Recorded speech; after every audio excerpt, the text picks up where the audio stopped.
Kia ora everyone, today I'm going to be covering a LEGO set that released last year in 2024 here in 2025, but for good reason. This here is currently the only Skeleton Crew set that has released, just as the show is ending with its final episode this week. I thought this was a pretty good time to take a look at this pretty cool set. It's been receiving some rather surprising clearance prices recently, and I think there's a pretty obvious reason for why, but we'll cover that later. This here is set 75374, the Onyx Cinder, which is, like I said, the only set released for the Star Wars show The Skeleton Crew, which released in August of 2024. The set here contains 1,325 pieces and 5 exclusive minifigures with some very cool parts and prints there. This retails usually for 140 USD before tax. Here in NZ this retails for 250 NZD at the local LEGO store. Now for all the Kiwis out there who are watching this and want this set, steer clear of the LEGO store because retailers like Kmart have this down to 169 NZD just as a default price, so why would you go to the LEGO store instead? I actually bought mine around the Christmas period for slightly less than that price from a different retailer, but I only just got around to finishing this build now. While I have not yet finished the TV show, I do really enjoy it, so I wanted to grab this set here, just not for that original price. This thing does feel quite pricey, but it is rather big and tragically problematic. There's a lot to love here though, and overall I'll just come right out and say that I like it a lot for what it is, but it's not without its problems, and I thought that the whole release schedule here was rather interesting. Let's get into it. There are timestamps down below if you want to just jump around. If you enjoyed this video, liking and subscribing here really helps the future of this channel. I wish I'd filmed it in store because seeing it in person was ultimately what sold me on the set. The size just feels really justified for that on sale price, and all of the minifigures are rather interesting inclusions for my collection, but the ship was ultimately what sold me. This playscale ship here has many tiny details and little pieces that help to give it that kind of a UCS-like texture. I've noticed over the years now how many sets now seem to mimic the details of, say, the UCS Millennium Falcon, and I'm all for it honestly. It does help to make the product feel a bit more premium. Let's talk about the firearms and the weapons that are aboard the ship here. For those who aren't familiar with the show Skeleton Crew, it's very close to something like Treasure Island, following smugglers and pirates and old adventure tales. So the ship here is to mimic a pirate ship, but with a sci-fi space feeling. I think it's the most amount of guns I've seen on a ship before when you count both display guns and also play feature weapons. We've got some flick-fire missiles located up here at the top, the first of a few actually. Another gun is located here by the cockpit, and another one is located at the back there, making 3 double-barreled guns in total.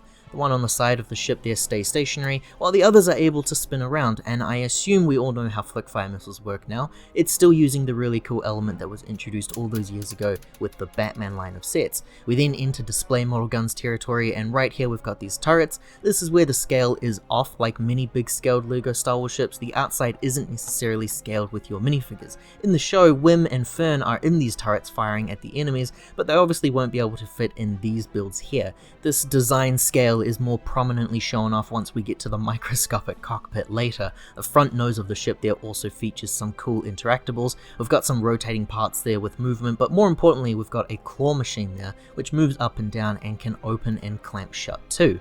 Now as for the shaping of the ship, all of these front sections here can easily be removed, but you see that on the inside there's nothing to actually interact with, so all of these parts are actually just shaped this way just for the style and aesthetic of the ship.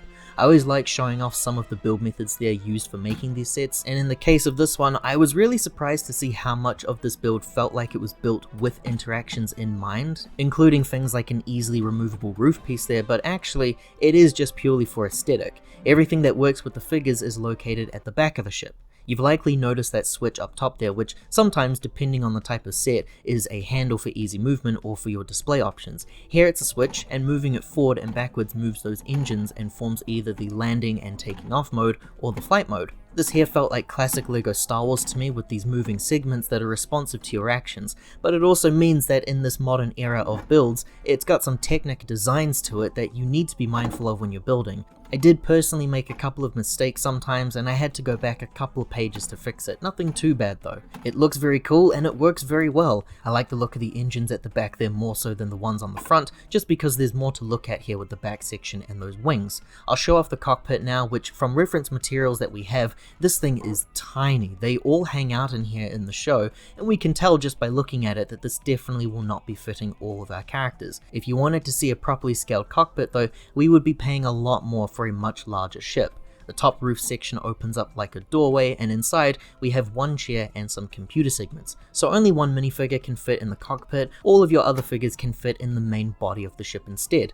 There are two main opening doors here, but I was very impressed to see that there's actually a few different ways of entering the ship. The door under the cockpit is the worst of the bunch. It only opens this far here. It's very hard to interact with, but more on this in a sec.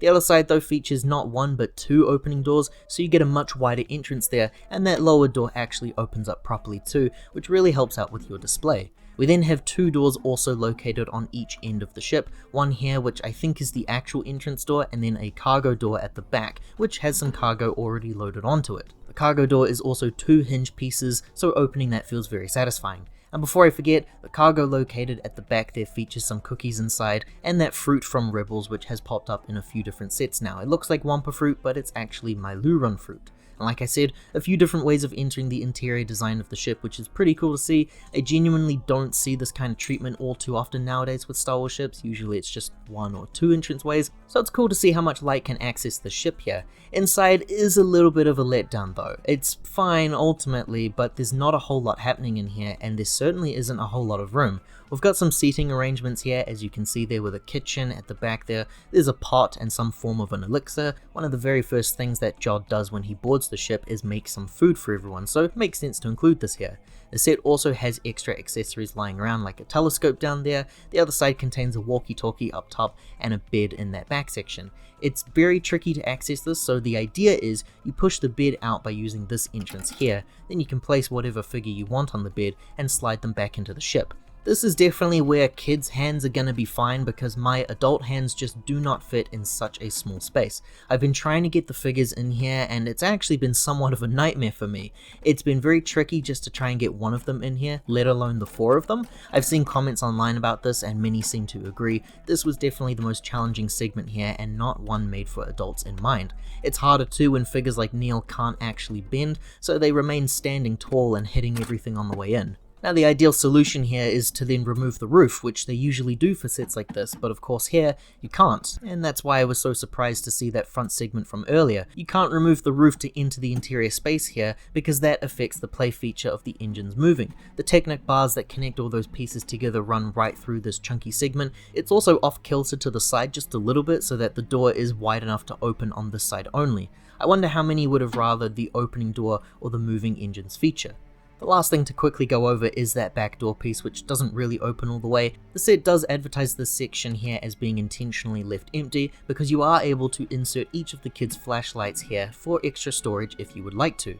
I think these figures are some of the more unique I've seen in a LEGO Star Wars set recently that isn't based around the prequels era. Some really cool parts and designs there that make for a good selection of figures that all feel rather premium. First up here is Jod, who is the only adult member of the crew, so it makes sense to cover him here first. This is Jude Law in LEGO, I believe for the first time ever, and that face print really makes for a good likeness, though I do wish we had a bit more of a neutral expression available for him. His key parts there are the scarf and the flintlock pistol. It's an older LEGO Pirates piece there, which helps with the Pirates feeling of the set of course. Removing those extras to show off the details underneath, as well as the double-sided expression, which features a more negative look of maybe confusion or something. Jod has some nice details about him that I like, and those peculiar parts help to make for a really great looking figure. And next up is Wim. He opens the show as our main protagonist until the gang is fully assembled later on. Wim here uses the Mini Dolls hairpiece, which has been included a few times before in sets, but it's still fairly new and actually has only ever been used for sets within the Friends and Disney Mini Dolls line. This here is the first minifigures design set to include that piece. The Disney era has been using this color scheme more and more in its shows and its movies, that color of teal and sand, and I love that look so much, so this torso here looks amazing to me. At least 3 of these kids here use those short mid legs, which allow for some bend so that they can sit down. Really cool evolutionary piece introduced a couple of years back. The accessories for the kids are all a flashlight with different colored studs, so they all have something that's unique to them, something that I've seen other merchandising toy lines do as well. A double-sided expression of a very nervous look, which is fitting for the character, as this is how he appears throughout most of the show.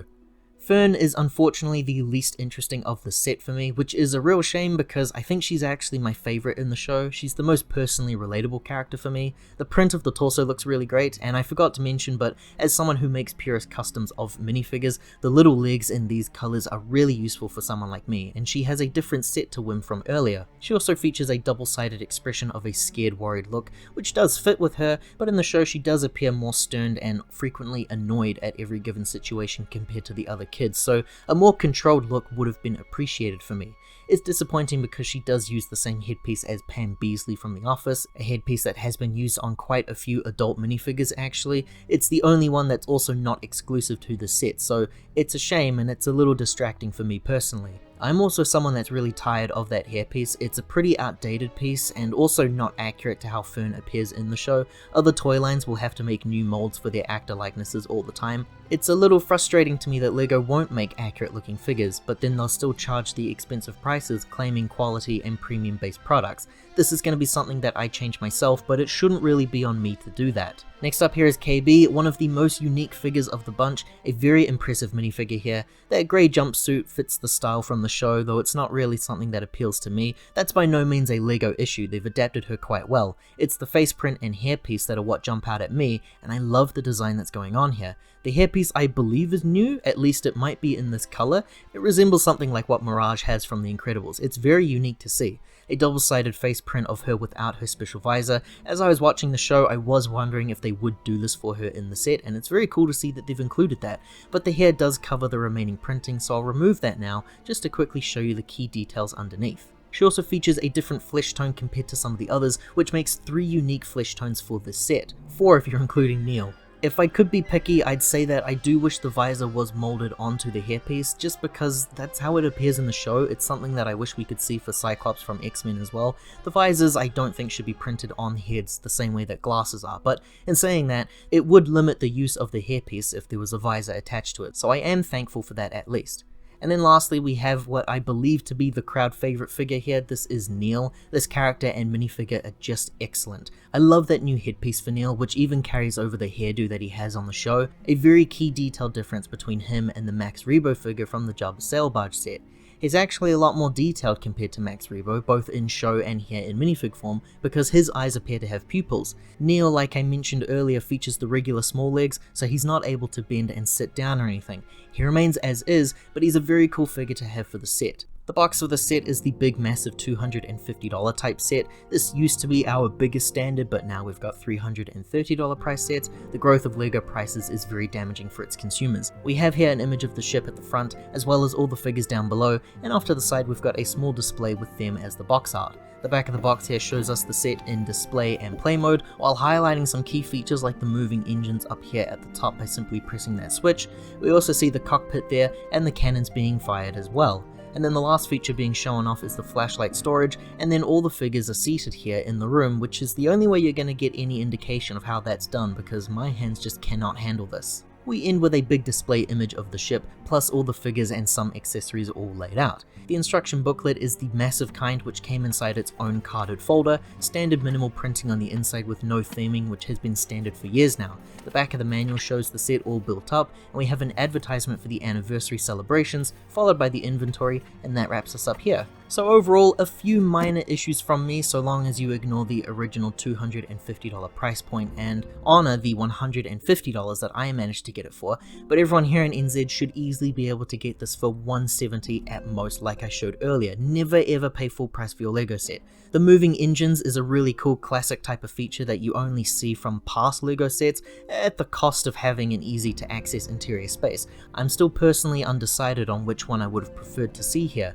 The figures are great despite my issues with Fern only, though I will echo the complaint about how annoying it is that SM-33, the droid of the ship, is not included in the set given how integral he's been for that overall series. My intrigue with this came at the fact that LEGO decided to skip the Acolyte show entirely. I assume because at the time of the conception stage it was a much darker themed show compared to everything else. It's still a bit strange to skip it though. They've covered every other Disney Plus Star Wars show like Andor, but for this brand new release show here with no history backing it, LEGO decided to release one set only, and it's one of the more expensive sets on shelves at the moment. The reason something like the Ghost is able to sell is because it's technically a remake of a 2014 set. It's got pre-established fans that want it. I think you're able to release a $250 set based on an upcoming movie a lot easier than basing it around an upcoming TV show. The show's really great, but I find this sort of release rather questionable, and it's no wonder it's not been performing well on shelves. Great news for fans like me though, because it means we can get the set for a lot cheaper.